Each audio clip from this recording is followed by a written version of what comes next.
Non, on l'a pas. Et quand elle accélère. Non. Ah, c'est bien. Ah, peut-être que si. C'est bien lancé. On dirait qu'il est sur les rails. Ouais. Hein? Ouais, c'est Elle était On va voir.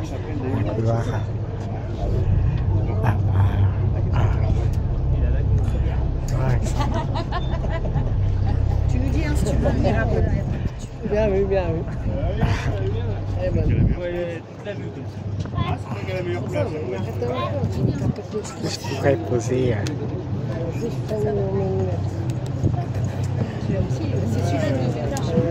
Voilà, messieurs, dames, bonjour et bienvenue à bord du Chalupa pour cette balade qui va tout durer 1 heure.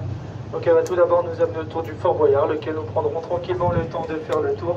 Ensuite, nous mettrons le cap sur l'Index pour vous faire découvrir cette île et son littoral. Également déposer une partie d'entre vous pour une escale.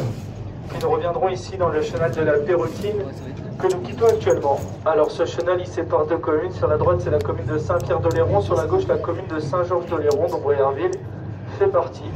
Autrefois, ce chenal est remonté beaucoup plus haut dans l'île par de nombreux navires, des navires marchands qui venaient ici pour la culture du sel. En effet, c'était une activité économique importante sur Oléron, le sel étant salant, puisqu'on les a recyclés en pierre d'affinage pour les huîtres du bassin ostréicole Marais-Oléron qui font sa réputation. Alors, à bord, quelques petites consignes de sécurité. On vous demande de ne surtout pas vous mettre debout sur les bancs et les sièges, de ne pas courir à bord. Et lors de vos déplacements, si vous devez en avoir, gardez toujours une main pour vous tenir.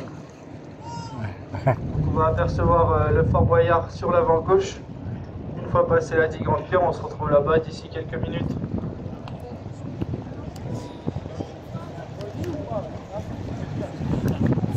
Je sais pas si on le voit. Je sais pas si on le voit ou pas. Attention, on va voir.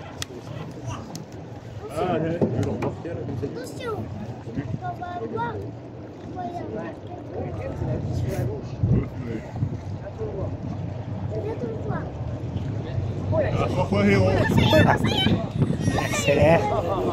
Ah, et on l'aperçoit. Ça va. Ouais. Je vois rien. Ah. Et voilà, on le voit. On voit le fort de Boyard. C'est le Boyard.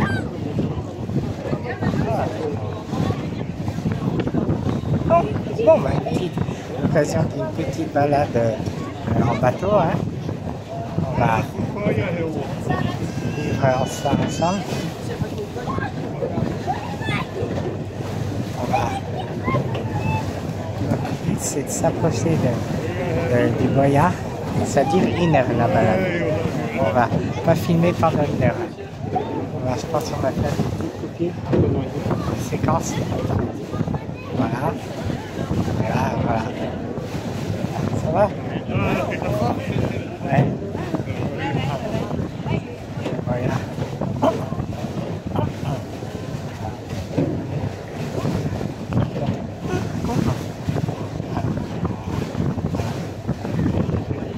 Là en face, je ne sais pas ce que c'est en face. C'est quoi qui est en face?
On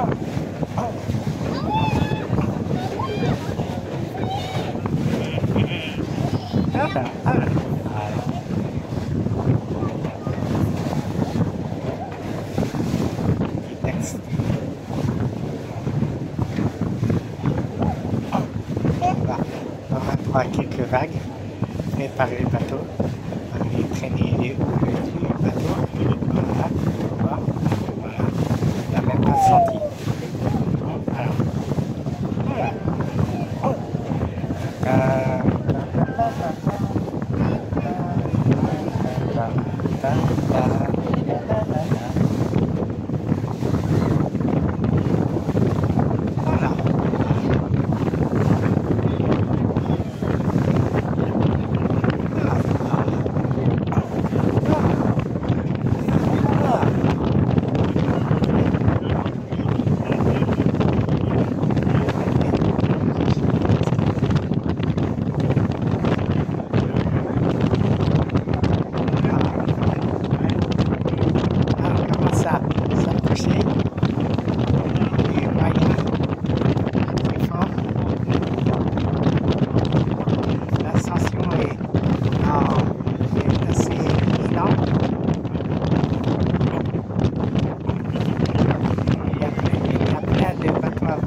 Passer au live, on verra.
À l'approche, il reste d'abord 10 km en masse.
il a accroché les seins.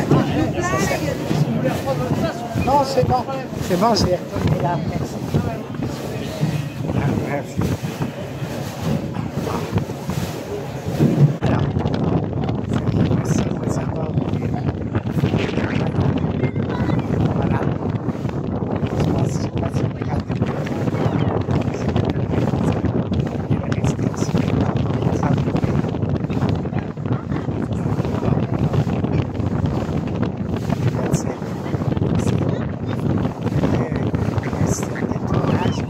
C'est pour ça qu'ils interdisent les visites à l'heure actuelle.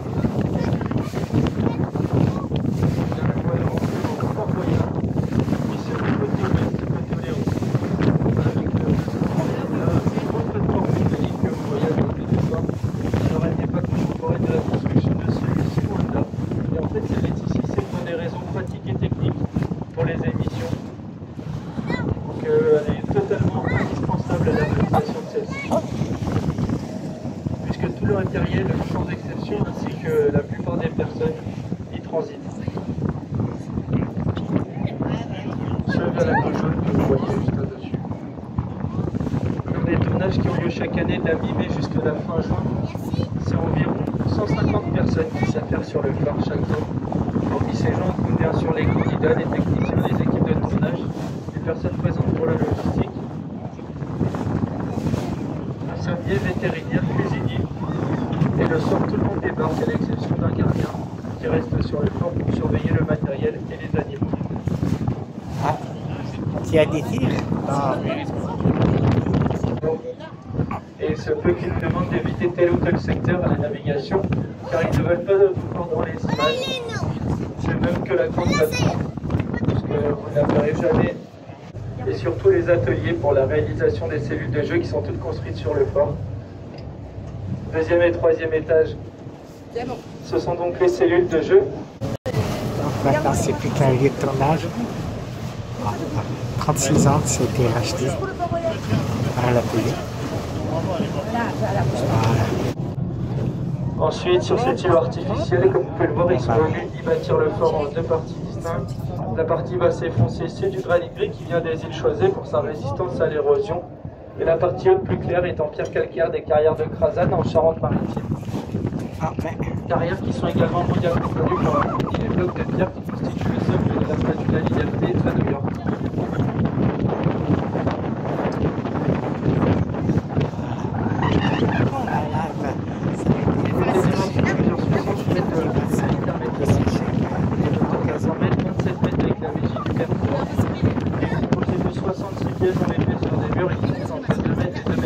On va voir.